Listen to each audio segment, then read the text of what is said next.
Uncle এই পয়সাটা রাখো। ক টাকা কই দেখি? এই তো। আরে এটা তো 500 টাকার নোট রে, কোথায় পেলি তুই এটা? ওইখানে। 500 টাকার নোট এই বাচ্চাটার হাতে, তাহলে কি কুড়িয়ে পেয়েছে নাকি বাড়ি থেকে নিয়ে এসছে বুঝতে পারছি না। তা কি নিবি তুই বল আমাকে?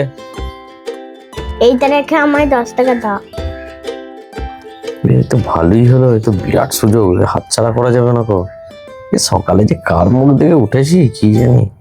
শোন, তোকে 10 টাকা নয়, তোকে আমি 50 টাকা দেবো, নে 50 টাকা নে।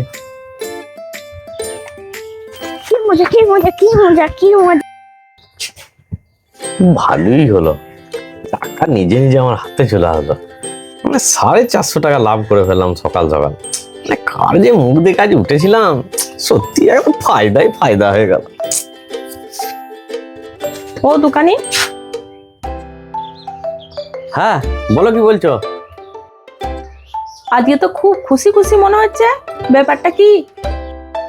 ও তেমন কিছু নয়, আজকে মনটা এমনি একটু ভালো আছে। তা কি লাগবে বলো তোমার? হ্যাঁ হ্যাঁ, হাসি খুশি থাকা না খুব ভালো। যাই হোক, তুমি আমাকে 1 কেজি প্যাকেটে একটা পাস্তা দাও। ও আচ্ছা, পাস্তা লাগবে, দিয়ে দিচ্ছি। এই যে 1 কেজি পাস্তা। আর কি বলো?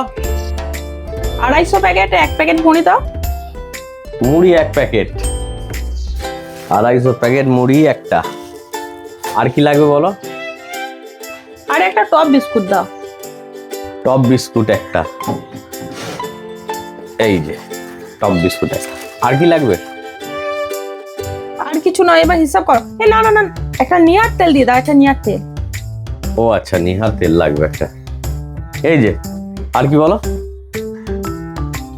আর কিছু নয়, এবার মালকোটা তুমি খাতায় লিখে নাও। খাতায় লিখে নাও মানে? তোমার খাতায় একটা 500 টাকা বাকি আছে, সেই পয়সাটা দাও। দেবে দেবে বললে সেই পয়সাটা আগে দাও, তবে তো খাতায় লিখবো। না দিলে কি করে? ধারের ওপর তো ধার লিখতে পারবো না আমি। কেন, তোমাকে একটা বাচ্চা ছেলে এসে একটা 500 টাকা নোট দিয়ে যায়নি? এই যে, একে অস্বীকার করলেও অসুবিধা, ছেলেটাকে নিয়ে আসতে বলবে এই দোকানদারকে দিয়ে গেছি।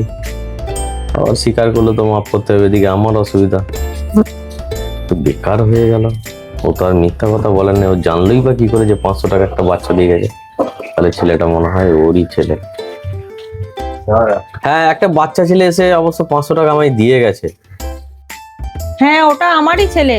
যাই হোক, তুমি ওই যে খাতায় যেই 500 টাকা বাকি আছে, ওই 500 টাকা তোমাকে দিয়ে দিল, ধার শোধ হয়ে গেল। আর এই কোটা যা দাম হচ্ছে তুমি খাতায় লিখে রেখে দাও। খাতাটা তাহলে কেটে দাও, আমি চললাম। হায় রে, 50 টাকা বেকার চলে গেল, শুধু শুধু লস হয়ে গেল। আর আমি তখন থেকে বলে দিয়েছি সকাল থেকে, কার মুখ দেখে উঠেছি, কার মুখ দেখে উঠেছি। যারই মুখ দেখে উঠি না কেন, তার মুখটা ভালো নয়, দিনটা খারাপই গেল। আর কথাতে আছে না, অতি লোভে তাঁতি ডোবে। বেশি লোভ করতে গেলাম, ব্যাস আমি নিজেই গটকা খেয়ে গেলাম। আমি যদি সততার সঙ্গে ছেলেটাকে জিজ্ঞেস করতাম ভালো করে, এই কাণ্ডটা হতো না। আমার মনে লোভ জন্ম নিল, এই লোভে লোভে পাপ, আর পাপে মৃত্যু। সেই অবস্থা আমার হয়ে গেল। লস হয়ে গেল সকালবেলা। এখন উফ, আর বলার নেই।